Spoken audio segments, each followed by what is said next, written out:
Hello and welcome to another episode of the e-commerce coffee break podcast. Today I have a bit of a different episode than the usual episodes. We want to talk about the 80/20 rule and how it can grow your business. Now, with me on the show, I have Torsten Lueddecke, and he is not a normal guest. He is a friend of mine and also a business partner of mine, and he will introduce himself in a second. But the topic overall, the Pareto Principle, 80/20 rule, also known as the law of the vital few, is just a reminder on what you should focus into your business. So we will dive into this right now. Let me welcome Torsten to the show. Hi, Torsten. How are you today? I'm very well. Thank you very much, Klaus. And thanks for having me here. It's actually fun to talk to you in this setting because, as you just mentioned, we are friends. So normally it's a little different when we have a conversation together. But I'm glad that we can share some knowledge here and hopefully get some of your listeners inspired about, how to move their business to the next level. Because I guess, from what I know about the podcast here, it is all about growing your business, increasing your sales, and obviously digital marketing is an essential part of that.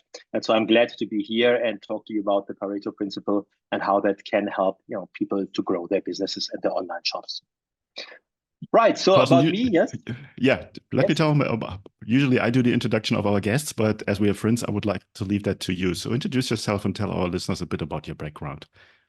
Perfect. So my name is Torsten. I'm actually a German entrepreneur. I started my career in the recruitment industry. I set up one of the biggest recruitment companies in Europe together with some partners in Belgium and sold the company in the dot-com boom in 2001. And then I decided to move to Cape Town and start various ventures, all based on the idea that you can do great jobs from Cape Town just as well as you can do them from Munich, Vienna, or Berlin. So basically, as an entrepreneur, I developed various services that companies could easily outsource without compromising quality. My main business here in Cape Town is a language agency. So companies that have any language work from copywriting to voiceover, subtitling, simple translations or anything, they come to me, give us the job, and we can deliver a 30% cost advantage compared to our competitors in Europe. That's basically what I'm doing here. I've been in Cape Town for over 20 years now. I met you, Klaus, I think it's like 12 years ago or 13 years ago here in Cape Town. And you brought in some great ideas into my business. And then we basically reconnected a couple of years ago to start something new together, but I'm sure we're going to come to that a little later. On the personal, I'm married, have a beautiful wife. She's a Qigong teacher. Most of you might not know what Qigong is. It's an Asian form of healing and health, which also means it's greatly contributing to my quality of life. And I'm an avid traveler, just like you, Klaus. But I think this is more about the business side now. And so I'll probably leave the questions to you, and we can see how we can move this forward. Yeah, let's dive right into it. So obviously we're both entrepreneurs. Both of us have started a lot of different businesses. And as an entrepreneur, you're always focusing on being more productive, on being more effective, on optimizing things. And I think that's where the 80/20 rule plays in and is a huge part of it. Now, for those who do not know, the 80/20 rule, also called the Pareto Principle, is coming from Alfredo Pareto. He was an Italian economist in the 19th century, and he came up with the concept. Maybe Torsten, tell me a little bit about what you understand about the 80/20 rule. Yeah, the funny thing is he was an economist, but the insight came from something else. He just observed Italy, and he found out that 80% of the land in Italy is owned by only 20% of the people. And then he looked in his garden and he said, well, if I look at my trees, he says that 80% of the fruits are carried by 20% of the trees. And he continued to look at various things, and this 80/20 rule seemed to pop up in many, many spheres of his life. And then he and others looked at business, and they discovered similar things. Most of your listeners will know that a lot of the marketing they do, a lot of the resources they spend create very little results. And then there are the few things that they do that suddenly bring big results. And that is the 80/20 rule. So it says that 20% of your activities are responsible for 80% of your results. So you might wonder, is it worth doing the other 80% of work if that only brings very, very limited results? And that is what we are also suggesting here, to say, okay, look at your business, identify what does make sense, what brings the highest results, and then implement it accordingly, to use your resources in the most effective way. And and I think this is a principle. You can do it on the tiniest scale. For example, if you just write a simple Facebook post, once you got the main message right, once you got the graphic right, you've got your targeting right, this is 20% of the time and it's done. Now, if you want to continue forever to find the right color scheme, the perfect punctuation here or there or tiny details, you will not attract much more attention. You will not attract much more business, but you're going to spend a lot of time trying to put to perfect things. So that is, I think, in simple words, it's the 80-20 rules. I'm sure a lot of people have heard about it, but very few people, interesting enough, implement it on a daily basis or go through business life with an awareness of that rule, so that they continue to put their resources where it really matters. Yeah, 100% right. I think a lot of solopreneurs, startup founders, people who are side hustlers going into business do not have that on their plan, on their platter, because obviously there's so many things happening every day in a business that it's easy to get lost in the day-to-day tasks that are out there. So with the 80-20 rule, as you mentioned before, you really need to sit down and go through the tasks that you have in your business and find out what is bringing the results and how can I restructure it. And I want to dive a little bit on a couple of examples to make it easier for our listeners to understand what it is. So one thing, for instance, is that you might have that 20% of software bugs cause 80% of customer complaints, for instance. So you need to find out, how can I optimize that one? You can have, for instance, outsourcing that at 20%, and you mentioned that 20% of your advertising generates 80% of your leads. So you want to focus on that. And then I'm a big fan, because as an entrepreneur, you have to deal sort of with everything, but you have your personal strengths. So you might be good in marketing, you might be good in accounting, whatsoever. And that's what you should focus on, because that helps you most in a business, and the rest you should sort of outsource. And I'm a big fan of that. So I usually look at the 20% that I'm good in and that bring the results, and everything else, which is also necessary to do in a business. So you cannot just cut out accounting, for instance, because you don't think it brings any results and you don't like it and you're not good at it. You still have to do it, but you need to find someone who's better than you and outsource the whole thing. Now, the 80-20 rule is not necessarily 80-20. It can be 70-30, can be 90-10, 99-1, but you really need to find out what it is. Now, going through this process, or what's your approach of sitting down and looking at the processes and then really making a decision, a call on what to change in a business? How do you do this? I think you had a valid point there when you said there are certain things that you're really good at and others you're not so good at. And you will also find that this is true when you use the 80-20 rule. So, for example, I'm very good at identifying where I'm wasting my time and where I'm effective in the areas where I'm good at. Now, that is perfect. And I think all it needs is to go a little bit into the numbers and do a little bit of analytics, and then you will understand what brings the result. What is more difficult are these areas where you feel you've got not enough expertise anyway, and where you struggle to understand. That's going to be very, very tough for you to identify the areas where you're wasting your time and resources. So again, if you're smart like Klaus and you outsource these things, it is time to talk to the people you're working with, the people you have outsourced to work with, and ask them to look at what they are doing and ask them to identify where they think their contribution brings the highest results. So we can't expect a solo entrepreneur or small, medium-sized enterprise, the owners, the entrepreneurs. We can't expect them to be able to analyze all areas of their business that way, but they can at least do the ones that they are responsible for and that they are good at. So it is looking at numbers, and today the internet and the tools we have on the internet offer a lot of analytical tools that we can use to identify what makes sense and what doesn't make sense. But do it for the stuff that you're doing, and don't try necessarily to understand all areas of your business. Leave that to the people that are doing the job, whether it's your own employees in your business or the people you've outsourced to. Wow, very valid point that you mentioned there. Sometimes it's very difficult to see the forest because of the trees, and a fresh set of eyes will help you to find out, or just a person that might be another one person in your organization, in your company, looking at a different aspect of your business and telling you what's working and what's not. And then from there, going in the 80-20 rule, or someone external looking into that. Now, the two of us have come up with a solution on that, because specifically in certain areas, it's just easier to outsource things and to give it someone else who is either more specialized, or just because time is money, also can do things cheaper. Tell me a little bit about the solution that we came up with.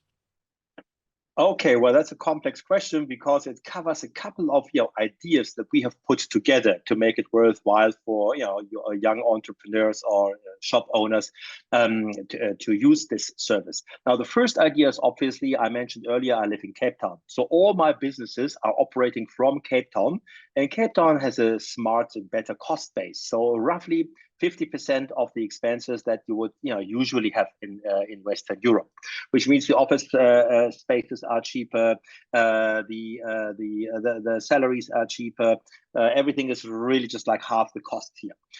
So that is one pillar of what we are offering. We say, okay, let's operate from Cape Town.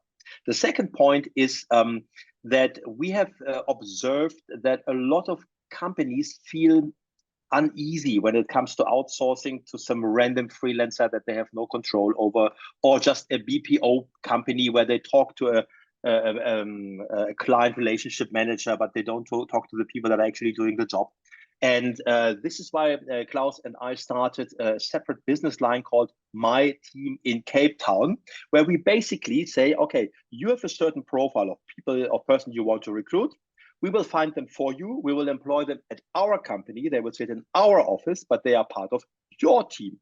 So you've got complete control of them. You integrate them in your meetings, in your online meetings. You talk to them on a daily basis, but they are in a fixed office structure under supervision.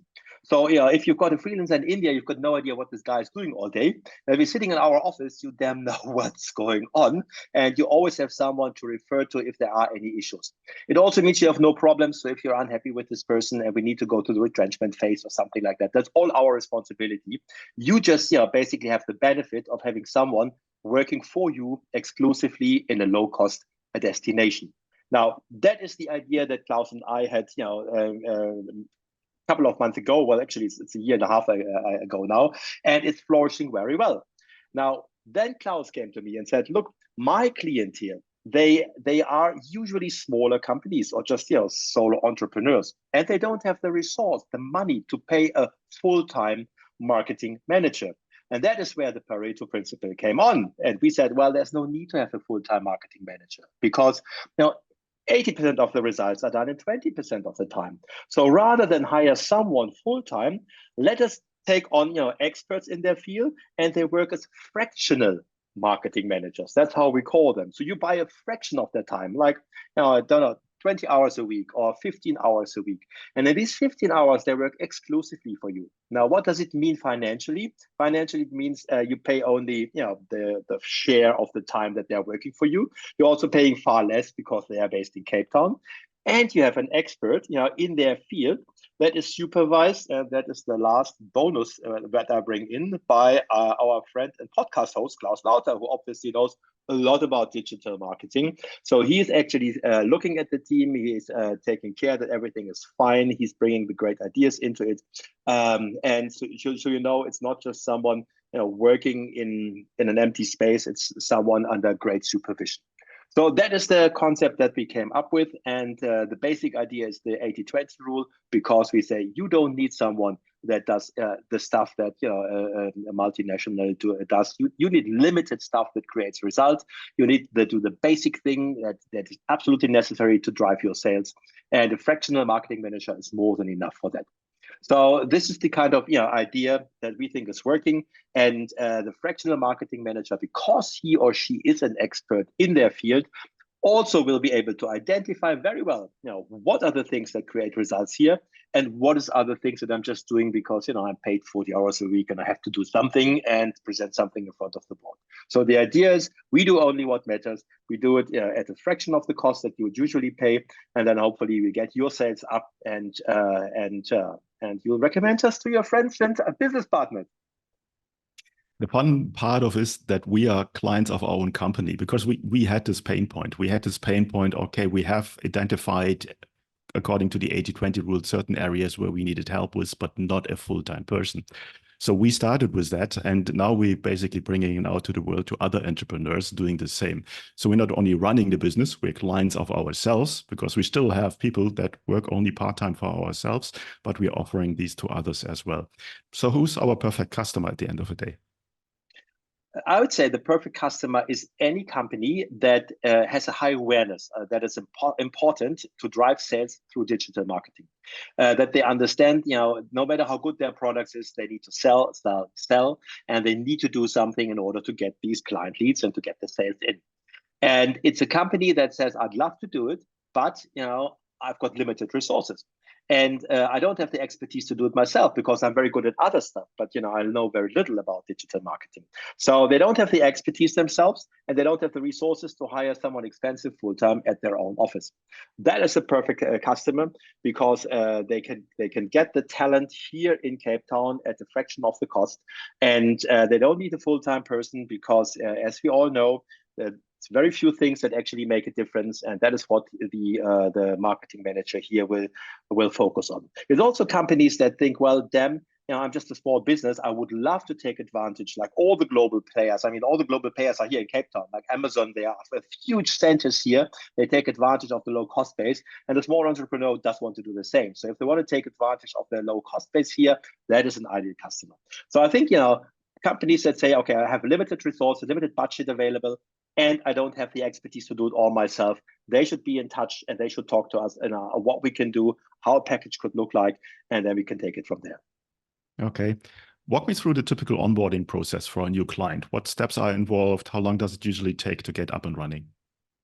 Well, basically, it's a call like we are having now, and only with the third person on board, which is the potential client. So they will talk to you and me about their business, about their needs, about the profile of people they are looking for. They explain a little bit of what they've been doing so far in their marketing field. No worry if they have done very little. We understand that, and then we would present them, CVs, possible candidates, and the recruitment decision is the joint decision. So we do the pre-selection here and the search, but it's ultimately the client that says, this is the man or the woman I would like to work with. The whole process can be pretty fast. And then we get started. And obviously, if we do good work and the client is very happy, then it can be a very long relationship. Now, if the client is unhappy for whatever reason with the actual person we took on, it's also easy for us to replace and to come up with an alternative. But hopefully we've done the recruitment process well enough that we can evaluate the expertise of that person, and that it's a great player and fits well into the team of the client. Mm-hmm. Tell me a little bit about the potential cost savings and the pricing structure that's behind that. Well, the cost saving depends a little bit on the language needs of your clients. Now, if it's English speaking, it's easy because everybody here speaks English. Now, if you've got clients in Spain, or if your listener sits in Spain or in Germany and they want a German or a Spanish speaking person, it can be a little more difficult because we have less people that speak these languages here. And usually there's a little premium if they're looking for other languages than English. But there are huge international communities here, so it is absolutely possible to find a great online marketing manager with other language skills than English. But if it's a native speaker, I don't know whether any of your listeners ever looked into Cape Town. It is the creative hub here in Africa, for a reason, because the atmosphere here is extremely creative. People love Cape Town. A lot of young, innovative people are living here. And so there is a big market. And other than in Europe, there is quite a bit of supply here for these profiles. So I would say if it's an English speaker, everything included, if you take the salary of the English speaker, if you take the office space that we provide, the IT support that we provide, the management support we provide, we pay into the pension scheme, so whatever is necessary. They participate in our Christmas party. So they're really integrated in a proper working environment. If you add all of that up, the cost saving compared to taking on someone like this full time would be something like 30 to 50%. Now, if you then don't take on this person full time, but maybe only half time, you can do the math and you can see that you can get a real difference in your online marketing for a very reasonable amount of money. Yeah. And maybe to add to that, the Pareto Principle tells us also that 20% of any team will deliver 80% of the results. So if you can find a high productive team for a much cheaper price point that delivers a lot of results for you, then it's a win-win situation. You win on the productivity side of things and you win on the timing side of things. It's just a massive cost and time saving task that you have onboarded in your business there. Before we come to the end of the coffee break today, Torsten, is there a final thought that you want to leave our listeners with?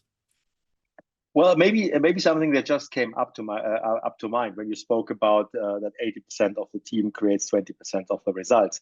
What is also very advantageous is that this person is not isolated here, because we have a couple of online managers that work on different clients, but they obviously inspire each other. They talk to each other. So any learning that one has can easily be implemented for others, which means the learning curve is very, very fast. And any new ideas and new concepts will be shared. So you don't have, imagine you've got an online manager sitting alone in his office, at your place in Frankfurt. Where does he get his inspiration from? Now here, the inspiration is continuously flowing and new ideas and improvements are happening all the time. So that's another added advantage rather than having someone sitting there all by himself. I think that's the final thought. Other than that, one more final thought. If you have someone working here in Cape Town, it's a great excuse to travel down here, have a fantastic time, and make it deducted from the tax man. So I think that is another advantage. We've got beautiful, beautiful, beautiful nature here, incredible wine farms. We've got 2 oceans and Table Mountain. So don't miss out on that opportunity as well. I think it's a good point for anyone who's working hard to also think about that side of the business. Yeah, 100% true. Even if Torsten and I are biased because living for a long time in Cape Town, it's definitely a place to visit there. Cool. Torsten, I will put links to the services in the show notes. Then you're just one click away. And as I'm part of that business, big disclaimer here, you also can reach out to me directly and I will give you some more information on how we can help you in using the 80-20 principle in your business, and then on the other side, outsourcing things to us to make your life easier. Thanks so much for your time today. Thank you very much, Klaus, and hope to see you soon. Hey, Klaus here. Thank you for tuning in to another episode. Before we wrap things up, I've got a couple of important points to share. Firstly, if you have enjoyed today's episode and want to support the show, here's a simple way to do it. Help me out with that algorithm magic by liking, commenting, and subscribing on your favorite podcast app. And if you're feeling extra generous, leaving a rating would be great. Your support helps me bringing more impactful guests on the show, and it makes it easier for others to discover the podcast. Secondly, I want to talk about to all your business owners out there. Here's a question. Are you tired of juggling everything in your business while struggling with your marketing tasks? Fed up with hit and miss experiences of hiring freelancers or agencies that don't quite get your vision? But perhaps you're not ready to commit to a full-time in-house marketer just yet. Well, I've got a solution for you. Introducing our Fractional marketing team. My team and I provide top-notch experienced marketing professionals to become an extension of your business. Not only will they save you up to 50% on cost compared to traditional hires, but they also take care of all this time-consuming, repetitive and complex marketing tasks that have been holding you back. And this way, you can concentrate on what truly matters, the core of your business. To learn more about how we can help you to scale up your online sales with a Fractional team member, head over to our website, smart-ecommerce-marketing.com, or reach out to me directly and I'll get you the details. You will find the links in the show notes. Thanks for being a part of our podcast community, and remember, your support means the world to me. Until next time, see you then.